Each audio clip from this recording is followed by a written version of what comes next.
lau tungeweza kupewa fursa ya kuzungumza na waliokufa, uzungumze na baba yako au mama yako au mjomba wako au yote yule unayemjua amefariki dunia, umuulize tu unatamani nini lau ukirudishwa duniani.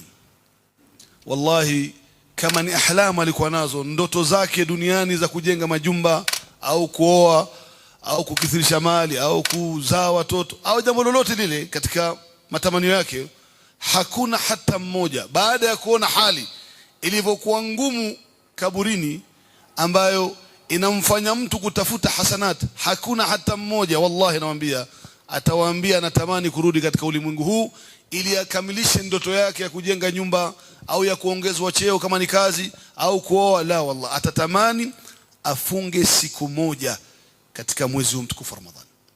Huu mwezi lau Mwenyezi Mungu Subhanahu wa Ta'ala asingetuwekea fadhila nyingi, atuwekee moja tu katika zile fadhila za Ramadhani, nayo ni ile ambayo Mtume sallallahu alaihi wasallam anasema, inna lillahi utaqa'u minan nar wa dhalika kulla layla.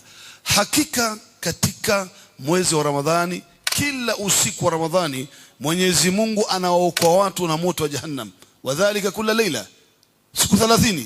Allah Subhanahu wa Ta'ala, Muislamu anapofuturu amemwomba Mwenyezi Mungu, ametubia madhambi yake, Allah Subhanahu wa Ta'ala anamwambia malaika, huyo muondoeni katika orodha ya watu wa motoni.